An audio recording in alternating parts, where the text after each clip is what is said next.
팩트TV 시청자 여러분 반갑습니다. 알고 살자 국민연금의 진행자 김형모입니다. 오늘은 5번째 시간 김성주 국민연금공단 이사장이 문재인 정부 연금정책의 정면 도전이라는 제목으로 방송 시작하겠습니다. 오늘 아무래도 좀 제목이 특이한데 이게 왜 그러냐 하면 먼저 최근에 있었던 일을 말씀드려야 될 것 같아요. 얼마 전 6월 19일 날 중앙일보 인터뷰를 통해서 김성주 국민연금공단 이사장이 국민연금은 낸 돈만큼만 받고 기초연금을 50만 원 줘야 한다. 지금까지 모수개혁으로는 한계가 있어서 구제개혁 방안도 제대로 좀 논의해봐야 된다. 기초연금 50만 원 인상해야 된다. 뭐 이렇게 좀 파격적인 내용으로 인터뷰를 하셨고요. 다만 이런 논의하기 시기상조다. 지난해 연금제도 발전위에서 논의했어야 한다는 뜻이다 라면서 좀 일단 한번 좀 세게 지르시고 한 발짝 물러서는 태도 보이시고 있습니다. 그럼 김성주 이사장이 했던 얘기가 과연 뭔지 인터뷰에서 잠깐 살펴보도록 하겠습니다. 먼저 국민연금을 구조개혁한다. 이 내용은 뭐냐 하면 현재 국민연금이라는 것은 소득비례가 50% 그리고 50%가 가입자 평균 소득이 반영돼서 재분배 기능이 있습니다. 이거를 순수소득비례, 그러니까 자기가 낸 소득, 자기가 낸 보험료에 맞는 급여에 맞춰서 소득비례로만 준다 이 얘기입니다. 지금 절반은 평균값이 반영인데 이제 100% 자기 소득만 반영하겠다 이 얘기죠. 기초연금 인상은 뭐 이해하시겠지만 현재 뭐 최고 30만 원 예정인데 이걸 한 5, 60만 원으로 하고 현재 기초연금은 소득하기 70%에 대해서 지급을 하고 있습니다. 근데 이걸 전체 노인계층한테 준다 이 얘기입니다. 제 개인적으로는 이제 전체 노인계층으로 주기보다는 특히나 우리나라는 이제 특수직여연금 수급자들이 있기 때문에 이걸 전반적으로 전체 뭐 한 200~300씩 연금 받는 분들한테 기초연금을 주기보다는 차라리 지금처럼 한 70%나 적절한 비율을 두고 지급을 하고 정말 어려우신 분들한테는 보충연금이라고 좀 추가적인 기초연금을 지급하는 게 맞지 않나 이렇게 개인적으로 생각을 합니다. 그리고 그렇다면 기초연금을 5, 60으로 전체 노인계층 주면 돈 많이 필요하잖아요. 그럼 재원 어떻게 마련하겠냐? 이거는 그냥 조세 기반을 확충하겠다 이렇게 답변을 하시고 좀 구체적으로 얘기하시진 않았습니다. 뭐 목적세를 신설한다거나 이런 거에 대해서 좀 반대하는 입장 보이셨고요. 그럼 모수개혁, 구조개혁 이거 참 어렵죠. 이게 뭔지 좀 살펴보겠습니다. 모수개혁은 현재 시스템의 근간을 두고 바꾸는 것입니다. 예를 들어서 보험료율을 뭐 9%에서 10%로 올리고 뭐 소득 대체율을 낮추고 좀 최근에 공무원 연금이 그랬죠. 보험료율을 14에서 18로 단계적으로 높이고 지급률을 1.9에서 1.7로 낮추는 공무원 연금이 대표적인 모수 개혁이었고요. 구조 개혁은 구조, 그러니까 기본 구조 자체를 손대는 겁니다. 지금 뭐 연금이 공무원 연금이나 국민연금이나 확정급여형입니다. 미리 소득의 몇 %를 보장하겠다 이렇게 확정급여형인데 이걸 뭐 확정기여형으로 바꾼다거나 또 소득 재분배 기능을 아예 폐지한다거나 또 소득 대체율을 그냥 수익비 1 수준으로 소득 대체율을 약속하긴 하지만 그냥 수익비 1 정도 되는 수준으로 저축 비슷하게 한다거나 이렇게 구조 자체를 손대는 것을 구조 개혁이라고 합니다. 여기 밑에 잠깐 설명이 있죠. 소득 대체율을 뭐 40% 50% 보장하겠다 사전에 약속하는 거에서 내가 저축한 거에 대해 플러스해서 투자 수익률을 더해 지급한다. 이걸 이제 확정기여형인데 이 정도로 바뀌는 걸 구조개혁이라고 할 수 있습니다. 그러면 국민연금공단 이사장께서 이렇게까지 얘기를 했는데 그럼 정부 입장을 살펴보겠습니다. 보건복지부에서는 이제 구조개혁안은 연금제도 발전위 회의에서 잠깐 언급했다. 논의 않기로 했다. 검토한 적도 논의할 계획도 없으며 실현도 불가능하다. 이렇게 좀 완강하게 반대하는 의사를 밝힌 상황입니다.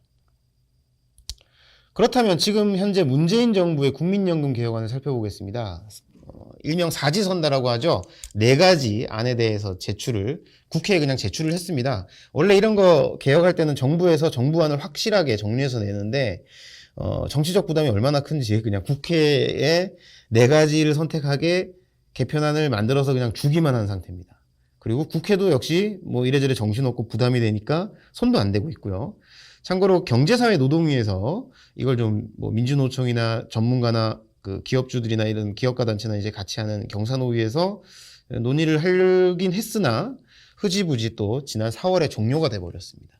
그리고 결정적으로 정부가 낸 4가지 안 모두 무슨 구조개혁을 한다거나 크게 변화하기보다는 소득 대체율 보장하는 거 그대로 유지하는데 더군다나 이걸 줄이거나 하는 것도 아닙니다. 40, 40, 45, 50. 그러니까 현재 소득 대체율을 유지하거나 올리거나 또는 유지할 경우 기초연금을 40으로 올리거나 그리고 소득 대체율을 45나 50으로 좀 올리면 보험료도 12나 13 정도로 좀 올리거나 이 정도 수준의 개혁안이라고 할 수 있습니다. 대표적인 모수개혁이라고 할 수 있죠.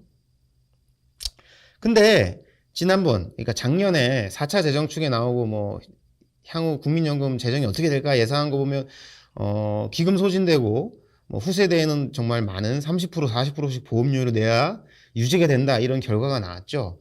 사실 이런 불안감을 해결하기 위해 근본적인 대안을 제출하지 않고 있는 게 현 정부의 입장입니다.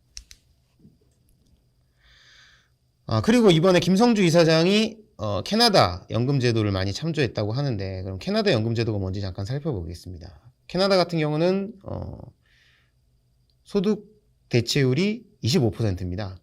앞으로 33%로 상향이 될 예정이긴 하지만 현재 25%고 보험료율이 9.9%입니다. 그러니까 한 10% 내고 25% 받는 거죠. 한국은 9% 내고 40% 받는데 어쨌든 캐나다는 소득 대체율이 실질적으로 자기가 낸 돈에 맞게 주는 수준의 그 소득 대체율입니다. 근데 아무래도 이제 캐나다 연금 재정이나 이런 게 좀 어느 정도 좀 숨통이 튀었는지 이걸 33%로 올리겠다. 이게 최근의 개혁 방안이고요. 그래서 국민연금을 그렇게 많이 주지 않죠. 25% 소득 대체율이니까 그렇게 많지 않겠죠. 그래서 평균 연금액이 한 50만 원 되고 그리고 기초연금이 또 강력하게 있습니다. 최고 53만 원 정도 주고 캐나다 같은 경우는 기초연금 지급 대상이 뭐 소득 뭐 이런 거보다도 10년 이상 거주한 사람이고 65세 이상 되어야 한다. 예, 이렇게 됩니다. 그래서 한 소득 대체율이 한 15% 정도 됩니다. 근데 여기 보면 아니 소득 대체율이 25%인데 50만 원이고 소득 대체율이 15%인데 53만 원이고 왜 그러냐? 15%가 더 큰데 왜 53밖에 안 되나 이렇게 생각을 하실 수 있는데 왜 그러냐 하면 소득 대체율이라는 것은 원래 약정된 기간을 다 내야지 완성되죠. 한국도 40%다 하지만 이거 40년 내야 되니까 사실 40년 내는 사람 잘 없잖아요.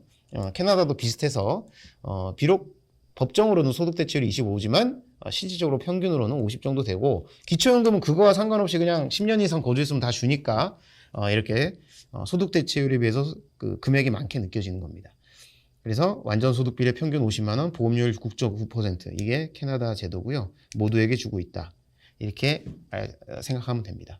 그렇다면 지금 문재인 정부도 그렇고 노동계도 그렇고 뭐 여러 국민연금을 강화하자 그 사회복지계도 그렇고 그러고 있습니다. 그래서 소득 대체율을 인상해야 된다 얘기하고 또 현재 국민연금 소득 재분배 기능이 있어서 서민에게 유리하다 그러는데 이게 과연 맞는 얘기인지 한번 또 살펴보겠습니다.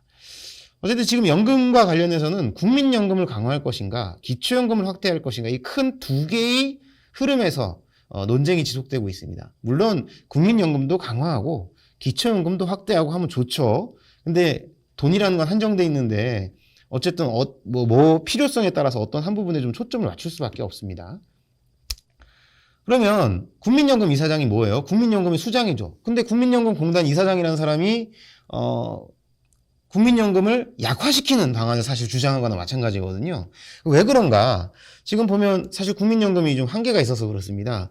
여기 보면 소득 분위별 생애 가입 기간 해가지고 1분위는 12.9년, 5분위는 27.6년이죠. 뭐냐면 소득이 낮은 사람들이 국민연금을 짧게 낸다는 겁니다. 국민연금이라는 게 길게 내야 중요하거든요. 그리고 소득 1분위와 5분위는 기대연금도 한 6년, 그러니까 6년 정도 가난하신 분들이 빨리 죽어요. 그러니까 짧게 내고 빨리 죽는다. 이 얘기는 뭡니까? 국민연금이 참 서민들한테 좋다고 하지만 막상 서민들한테는 별로 혜택이 안 돌아온다. 구조적으로.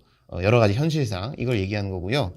또 여기 보면 소득별 가입기별별 순혜택 해가지고 소득 재분배 때문에 서민한테 유리하다고 하지만 사실 소득이 많은 사람들이 순혜택, 그러니까 낸 거에 비해서 받는 돈의 그 차액, 내가 100만 원 냈는데 200 연금 받았다 그러면 순혜택이 100만 원이 되는 거죠. 그 순혜택이 크다. 그러니까 결론적으로 좋은 직장을 오래 다닌 사람들이 혜택이 크다. 이게 좀 국민연금의 한계라고 할 수 있고 이런 문제의식을 김성주 이사장님도 알고 계셨기 때문에 비록 자신의 위치가 국민연금공단 이사장이지만 좀 더 새로운 방향의 국민연금 개혁안을 연금 개혁안을 말씀하신 것 같습니다. 그래서 핵심은 뭐 지금 김성주 이사장님의 주장했던 내용이 옳고 그른지 뭐 이걸 따지는 거에 앞서서 어쨌든 이거에 대해서 공론화하는 게 참 중요할 것 같습니다. 지금 어때요? 연금개혁이 참 중요하다고 하고 재정축에도 나오고 했지만 그냥 흐지부지 되고 있습니다. 예전에 2008년에 이명박 정부 때도 패스, 2013년 3차 재정축회 때 박근혜 정부도 패스, 2018년 4차 재정축회 때 지금도 뭐 거의 패스하려고 하는 상황입니다. 이거 얘기해봤자 표 떨어질까 봐 걱정해서 이러는 것 같습니다. 더군다나 문재인 정부는 뭐 아예 안 할 수는 없고 앞에서 얘기했듯이 사지선다형 개편안만 국회에 제출했고 이 사지선다형 자체도 지금 재정축에서 우려되는 부분을 해소하는 데는 턱없이 부족한 내용이라고 할 수 있죠. 그래서 일단 앞으로 연금개혁에 대한 좀 제대로 된 다양한 금기를 깨는 논의들이 됐으면 좋겠고 비록 한 번의 인터뷰에 불과했지만 김성주 이사장님이 또 문재인 정부의 좀 핵심적인 그룹에 포함되는 분 아닙니까? 그럼에도 불구하고 현 정부와 좀 다른 목소리, 좀 다른 대안에 대해서 용기 있게 낸 거에 대해서 응원을 보내고요. 앞으로 또 이 연금 개혁에 대한 다양한 논의들이 좀 제대로 논의 테이블에 올려져서 사회적 합의가 진행될 수 있도록 그런 활발한 토론이 진행되기를 바라겠습니다. 앞으로 저희 팩트TV 알고 살자 국민연금에서도 연금개혁의 과제와 구체적 방안에 대해서 생산적 내용을 제시할 수 있도록 하겠습니다. 그러면 유튜브 좋아요, 구독 꼭 부탁드립니다. 감사합니다.